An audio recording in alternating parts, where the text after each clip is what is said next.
Alright, this is John Cola with OKRod.com. Today I have another exciting episode for you, and today's episode hopefully will be funner for you than it was for me.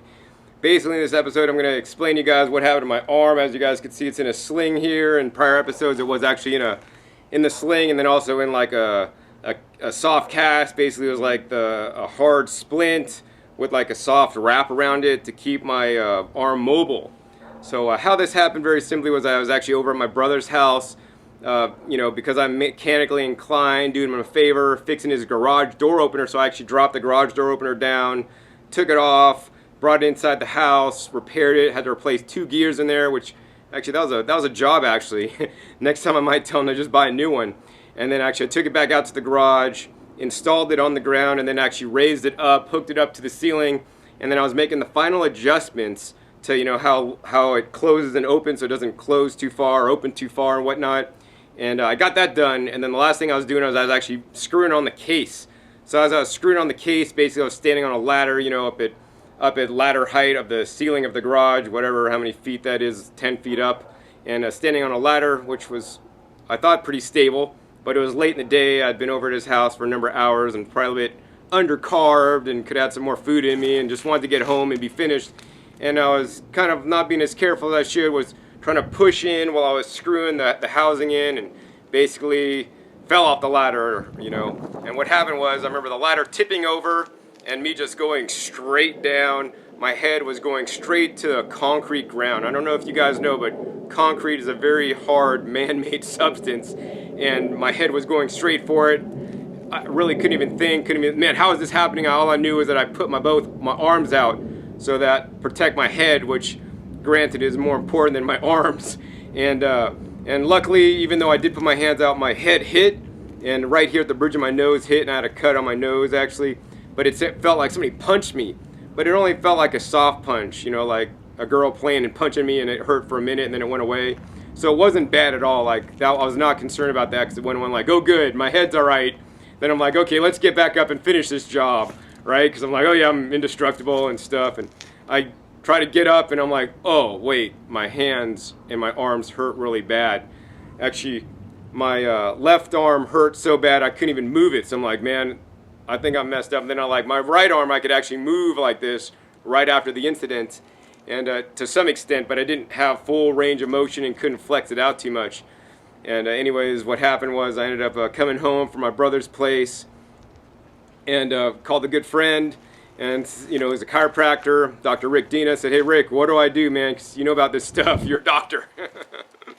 Because, frankly, I don't have medical insurance, Personally, I believe the medical care system, as you call it, health insurance, I think it's really sick insurance. It's assurance when you get sick, they're going to take care of you and get you better. So I don't have that because I do other things in my life to ensure that I'm healthy, so I don't need health care. But nonetheless, so I called my friend Rick and said, hey man, Rick, what's going on? He's like, well, I don't know if you broke your arms. I'm not there to see it and check you out and stuff. So he said, it's probably best, because we don't know what's going on, is just to go into the hospital and have them check you out. And he said, go to the urgent care clinic if they have one available in your area, because they are less expensive than going to a standard emergency room. So then I did attempt to go to an urgent care clinic, and basically they told me that they didn't have the staff there that could patch me up to do the x-rays and all this kind of stuff, because they're kind of more limited in scope as what they could do. Although the lady in front of me was having chest pains, and I guess they could deal with her just fine, but they couldn't deal with somebody with a potentially broken arm.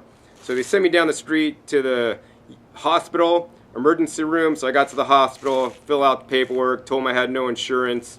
And I think it's some law that they got to help you even if you don't have insurance, and they'll just bill you later and take it collections if they can't get the money at you. So basically, the emergency room, there's a whole long line of people, man. It probably looked like I'd have been waiting there 3 hours, and it looked like some people, by the looks on their faces, it's all dreary in the hospital. And that's one place that I just do not like going, and I don't want you guys to go either if you could at all avoid it. But it looked like to me that there wasn't a lot of people in trauma case injuries, like broken arms, lacerations. It looked like people were there for maybe chest pains, maybe cold or influenza or flu or upset stomach or something. And in my opinion, a lot of these situations are preventable, because frankly, for the last 18 years, I've rarely ever went to the hospital to get seen for anything by leading a healthy, lifestyle so that you don't have to go. I mean, once again, most people don't do a healthy lifestyle, then you get sick more often, you have to go to the hospital. I mean, some people say who eat, raw foods never get sick. I'm not going to say I never get sick, but I rarely, if ever, get sick. And if I do get sick, it's like it's gone in a day or two, and it's no major consequence when it could have took somebody out for, a week or something if they didn't have such a high level of immune system. So yeah, I went to the hospital and basically went to the trauma care unit. And at the trauma care unit, the doctor came out, basically talked to me, asked me what happened, and then I told him where it hurt and whatnot. Then they had the x-ray crew came over. The x-ray crew came over and took like 3 x-rays of each one. And peculiar thing happened. They took the first x-ray. It happened before I even knew it. I'm like, hey man, you guys going to give me one of those lead things to cover my gonads so I could have babies if I want to later? And he's like, we're not taking pictures of your gonads, we're taking pictures of your arms. And I'm like, man, all I know is that I just don't want any extra splatter radiation going anywhere. So, I mean, he didn't even offer that to me, although it's hanging on the cart, which I thought was odd. And, I thought he should probably ask and check first. The other thing I didn't appreciate about the x-ray tech, and I hope you're not watching this, and I really didn't appreciate you. You took my arm and you just shoved it over however you needed to move it. And, man, I mean, it wasn't really hurting. On a scale from 0 to 10. The pain in my right arm was about a 2, and then after you left, it was like a freaking 8 because you like jolted it in ways like it didn't want to be moved. If you needed me to move it, say, hey man, I need you to move your arm, and I'd move it to the best of my ability without like further injuring myself. But seriously, dude, you made it hurt so bad, and I did not take any drugs even till this point. Haven't taken any drugs for any of the pain. I've endured it, and you put me through excess pain, which I did not appreciate.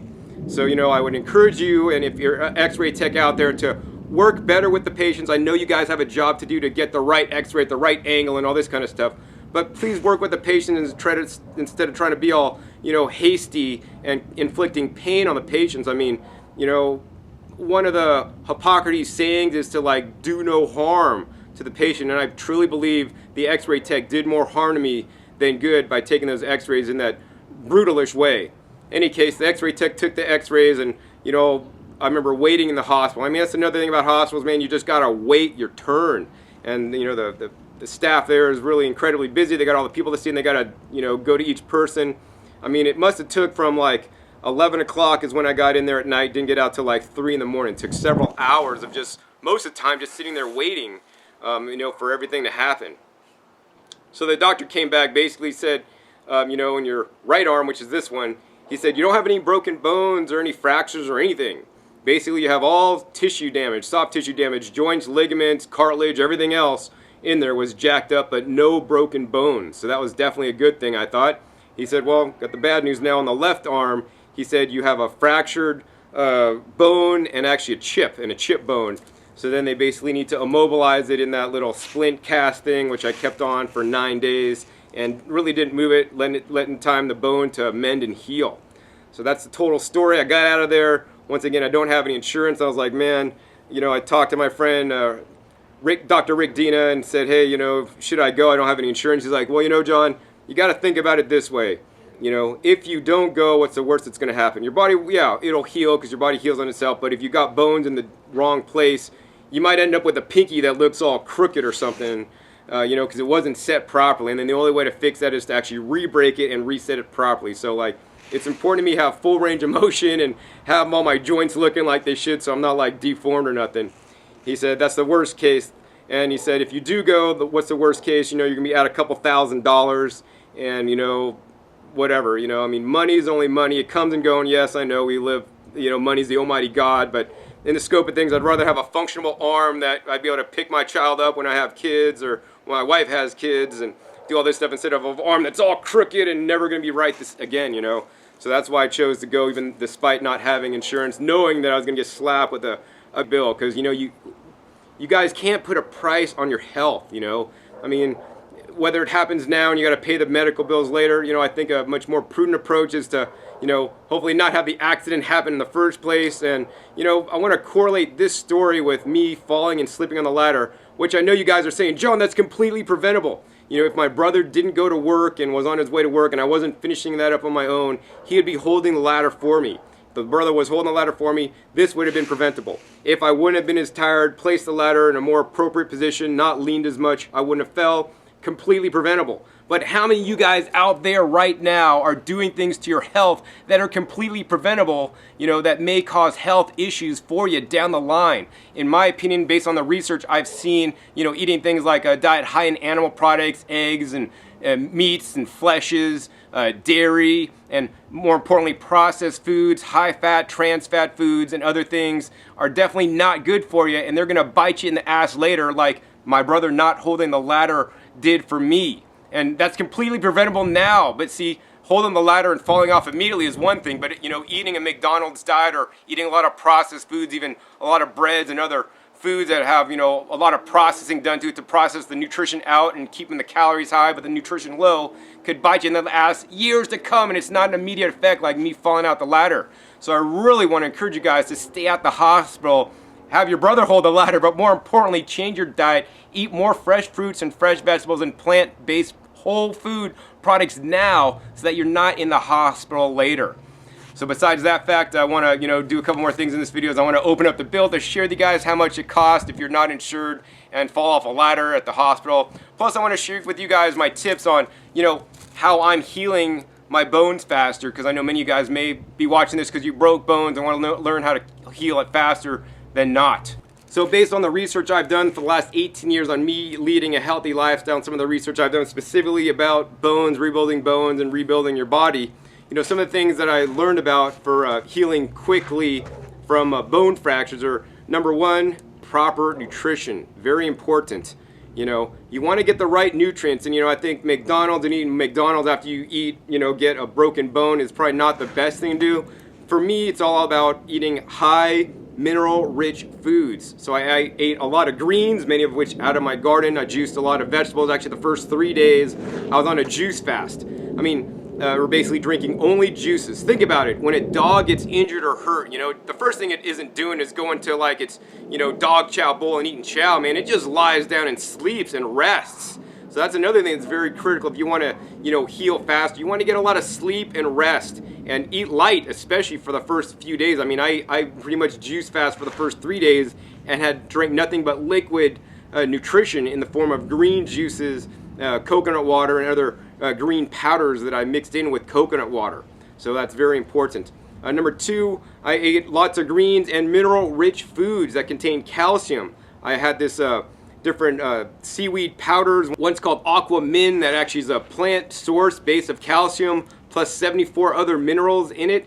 And our body is made up of minerals, especially our bones is where the calcium is. Besides the calcium, we also need other things to assimilate the calcium properly, such as vitamin D. So coming out and getting some sun to make some vitamin D. I also took some supplemental D supplements.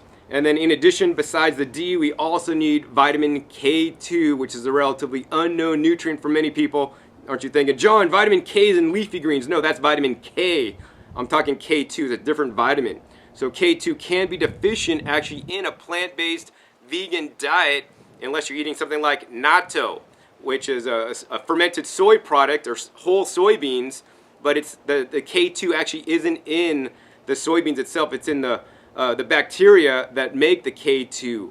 So it's a synergistic effect after fermentation of the soybeans. So to get this, I recommend buying fresh natto. Many places you may try to buy natto, which is like your Japanese markets. They may have frozen natto, which reduces the levels of the vitamins in there after the natto, fresh natto, has been frozen. So pretty much to get it, you got to make it yourself or find it fresh, which can be very difficult unless you live in Hawaii. Then a lot of the grocery stores over there, because of the strong Japanese population, has fresh natto, and they have natto factories in Hawaii. So that's definitely really cool.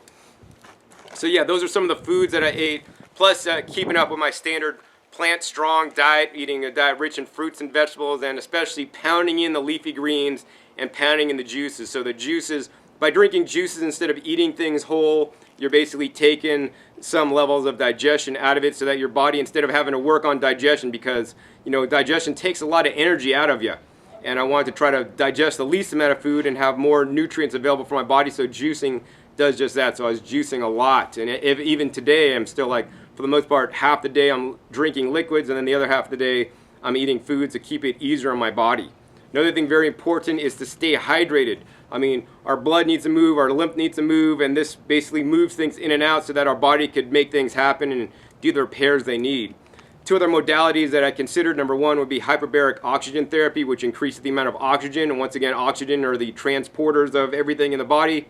And I wasn't able to do that for this. I also did vibration therapy, which is a micro vibration to basically stimulate joint movement, bone movement, and bone growth. This is what they've used on the astronauts when they go into space and they're in gravity, no gravity atmosphere and situation. Their bones basically degrade because they don't have any resistance. So even though I'm in a sling and I can't really move my arms too much, I was doing the shaker machine that kind of shakes you up there. Some other tips that I want to give you guys is, even though if you are in a cast or in a soft splint like I did, I waited a week until I took off the cast to start moving again. I probably should have took it off a little bit sooner if okayed by the doctor. Once again, if you do have a medical condition, please see a medical practitioner. I'm basically just sharing with you guys what I did if you want or choose to do that as well. So, if I did it earlier, I would have probably took this off earlier and started just moving my arm. Like for 3 days, I couldn't use my both fingers. I couldn't type. I couldn't do anything. I couldn't even wipe my butt. It's pretty bad. Nowadays, I have like 70% use of this arm. I can almost bend it straight up. I used to have really excellent flexibility before the accident. And I can't quite bend this out straight like normally people get. If I rotated, it could kind of look like it's straight. But I can't quite get it straight because my muscles are still, and the joints and ligaments are still jacked up. So I'm continuing to work on the quote-unquote physical therapy aspect and, getting movement and stretching it just a little bit more each day. And I notice every day I get a little bit more better. And, once again, the body heals itself. There's no miraculous drug you could take to heal your body. Your body knows what to do when you get out the way, provide it the nutrition it needs. And in some cases even, no nutrition so that your body could just rest and work on, the house cleaning that it needs to do. So those are some of the techniques I use to hopefully heal faster. I'm going to be traveling here in the next week or so. And, I hopefully I'll be significantly better than I am now. But right now, I pretty much got 70% of use of this arm, but I still can't lift heavy things because it really hurts a lot. And this arm is like, man, I'm lucky if I could kind of grip anything and use it at this point. So now let's get down to the time of opening this bill up to see how much I was dinged for, a couple hours in the emergency, for about 6 x-rays, and for consulting with the doctor for a little bit, and for another, guy that put a sling on me. See how much they charge me. It's kind of hard, The other thing I want to remind you guys is to, live in gratitude and appreciate your arms and thank your legs and all the different body parts that you have working for you, because some people do not. Like right now I don't have full use of my arms, and I took all that for granted when I was alright and be able to do everything. And I really want people to live in gratitude, because I think that's just a much more healthier way to live than always upset about something. Be grateful for what you got, because some people just didn't wake up today. Some people like me didn't wake up with full use of their arms and their hands, and they can't type 70 words a minute like I'm normally doing out there hunting peck, and it takes a bit longer for me to answer emails and do all the work I need to do. Anyways, here's the bill, and oh my gosh, what is this? Please pay this amount. Is that it? Oh my gosh. If this is all they bill me, I'm totally in awe at the medical system at this point. So you might think it might be thousands of dollars, and I don't know if they're going to send a supplemental bill later, but basically it says emergency department visit, evaluation, $454.95. So that was like almost $500 to see the doctor. And then it said apply long arm splint, $240.30. That I believe is more of a rip-off than seeing the doctor. I mean, so it's like the total was $695. So actually I'm quite impressed that it's actually that little. So I've saved like all the money these years by not paying $150 in medical insurance each year. And have I saved that money and put it in a savings account? I wish I could say I did that. Although I have saved that money, I can't say I actually dedicated that to my medical fund, but I've saved so much money that paying a $700 bill for when I got hurt once in the last 18 years is pretty much, worth the money savings. That, of course, I want to say, if you do think you need medical insurance, don't let me talk you guys out of it. For injuries like this, it might be good to have medical insurance. If I am driving a car, get hurt in my car in a vehicle accident, I do have insurance that'll cover that. Also, when I travel, I have what's called travel medical insurance. So if I'm more than 200 miles from home traveling and I get hurt, then that's covered. The good news about this situation and me falling off my brother's ladder in his house, actually his homeowner's insurance is going to take care of the first $5,000 of medical bills. So, I'm even covered on this bill there, so I didn't have to cover it. That being said, I want you guys to be careful about climbing up ladders, climbing on your roofs, doing any kind of housework at your house that may put yourself and your health in jeopardy. And even more so than that, I want you guys to pay attention to the food you eat, because the food you eat today can affect your health tomorrow. Seriously, if you go out to a restaurant, they serve you food that's contaminated with E. coli, you're going to get stomach flu, stomach poisoning or whatever, food poisoning. That can be totally prevented by not eating out. Even more so by not eating a high level of animal products, eating more plant-strong foods.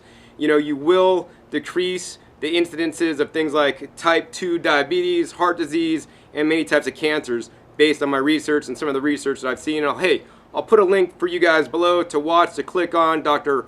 Gregor, who goes over how you can prevent most diseases of today by changing your diet. Hopefully you guys enjoyed this episode. Once again, my name is John Kohler with OKRod.com. Once again, I want to encourage you guys to eat more fresh fruits and vegetables. They're the best. Number one, if you come to the Woodstock Fruit Festival, you will get your questions answered. Anything concerning raw foods and health, you're going to get it answered.